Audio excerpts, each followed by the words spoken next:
महादेव गुरुदेव के चरणों में साष्टांग दंडवत प्रणाम। मैं आज आपको प्रदोष व्रत की संपूर्ण जानकारी प्राप्त कराने जा रहा हूं। इसे किसको करना चाहिए, व्रत का नियम क्या है और किस दिन के हर एक 7 दिन में जो अलग अलग प्रदोष व्रत आता है, हर एक वार का मंगलवार, बुधवार, सोमवार वह क्या अपना फल लेकर के आता है। यह व्रत जो है वैशाख कृष्ण पक्ष की त्रयोदशी तिथि में कब मनाई जाएगी, बिल्कुल संपूर्ण जानकारी दे रहा हूं, ध्यान दे करके सुनिए। यह देखिए बिल्कुल शास्त्र प्रमाणित बातें, अपने मन से कुछ नहीं।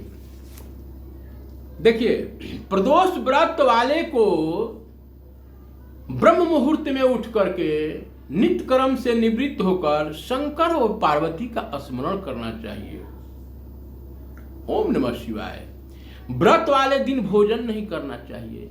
सायंकाल को जब सूर्यास्त में घंटा भर शेष रहे तब स्नान आदि निवृत्त होकर श्वेत वस्त्र धारण करके पूजन के स्थान को स्वच्छ जल, गंगा जल वगैरह से, गाय के गोबर से लीप करके मंडप को भली भांति सजा करके अष्टदल कमाल बना करके एक चौकी के आसन पर विराजमान करके भगवान शिव और पार्वती के पूजा करना चाहिए।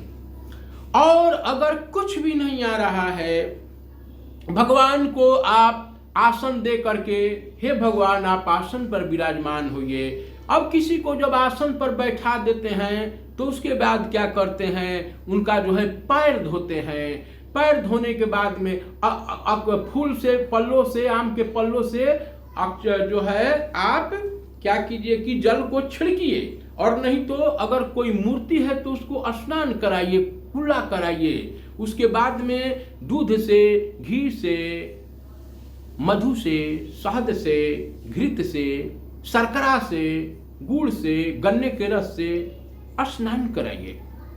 अगर शिवलिंग है तो स्नान कराइए, भगवान की कोई प्रतिमा, पीतल धातु की जो कुछ भी हो। अब स्नान हो गया तो क्या कीजिएगा, हम भी आप स्नान करते हैं तो वस्त्र पहनते हैं। वस्त्र पहनने के बाद में रोड़ी, सिंदूर, अबीर, गुलाल जो भी द्रव्य है उस सबको समर्पित कीजिए। मदार, बेलपत्र, भगवान पर चढ़ाने वाली वस्तु, उस ऋतु फल चढ़ाइए।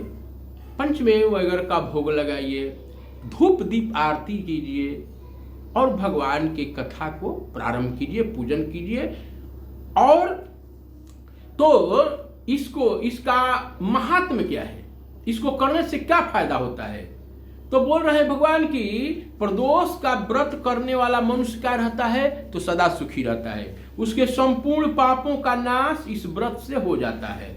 इस व्रत के करने से विधवा स्त्रियों को धर्म की प्राप्ति होती है और सुहागिन नारियों का सुहाग सदा अटल रहता है। अखंड सौभाग्य की प्राप्ति के लिए महादेव का ये जो व्रत है बहुत प्रिय व्रत है। जो जेल में है, बंदी है, कारागार से छूट जाता है। जो स्त्री, अब देखिए यहां पर एक बात आ गया, जो स्त्री जिस कामना इच्छा को लेकर के इस व्रत को करती है उस इच्छा को देवाधिदेव महादेव पूर्ति करते हैं। सूत जी कहते हैं कि त्रयोदशी का व्रत करने वाले को 100 गोदान का फल प्राप्त होता है। इस विधि विधान से जो भी महादेव का पूजन करता है थोड़े में ही प्रसन्न हो जाते हैं देवाधिदेव महादेव, और प्रदोष व्रत करने वाले को सारी मनोकामनाएं पूरी कर देते हैं। अब देखिए, प्रदोष व्रत करने वाले लोगों को जो संकल्पित करते हैं किसी इच्छा के लिए, तो उनको 11 त्रयोदशी का पूरे साल की यानी कि 26, 12 दिन 26 और पुरुषोत्तम मास लग जाए तो 2 और त्रयोदशी पूर्ण करने के बाद उद्यापन करना चाहिए। एक साल में यानी कि दोनों पक्ष की करके प्रदोष व्रत और उसका उद्यापन करना चाहिए। अब देखिए, अलग अलग दिन के अलग अलग महत्व क्या है।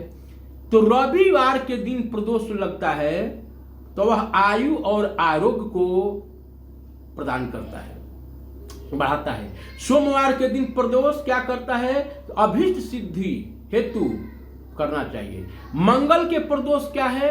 सभी रोगों से मुक्ति और स्वास्थ्य का हेतु बनता है।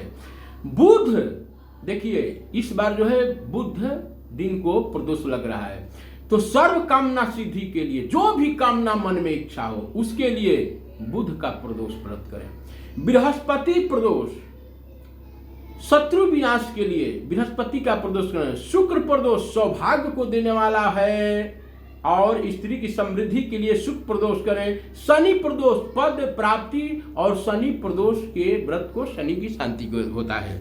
अब चलिए देखिए, एक इसके बारे में पौराणिक कथा है कि सूत जी कहते हैं ऋषियों से कि हे ऋषियों, एक पुरुष का नया नया विवाह हुआ था। उसकी पत्नी जो है चली गई थी अपना मायके। जब मायके चली गई थी पत्नी, तो वो गया लेने के लिए चला गया ससुराल। तो ससुराल में लोग बोले कि बुधवार को हम बेटी विदाई नहीं करेंगे। टोला महला इष्ट बंधु उसके घर के सभी लड़के और लड़की कहने लगे कि नहीं, बुधवार के हम लोगों को नहीं विदाई किया जाता है।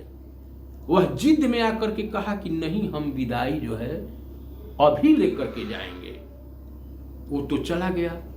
अब रास्ते में घटना ऐसी घटती है, महादेव कुपित हो जाते हैं। एक ऐसी घटना घटती है उस दिन कि वो रास्ते में जब प्यास लगती है औरत को, तो वह पुरुष जो है जल लाने के लिए जाता है। बैलगाड़ी पर पहले परंपराएं थी, बैलगाड़ी पर चढ़ के लोग जाते थे। तो बोला वहां पर रुक करके वो गया पानी लाने के लिए। जब पानी ला करके गया देखने के लिए, तो वो अद्भुत प्रसंग सामने देखा कि एक हमारे ही जैसा पुरुष पानी पिला रहा है और औरत मेरी हंस हंस के उससे हंसी मजाक करके पानी पी रही है। और देखकर आग बबूला हो गया और वह लड़ गया।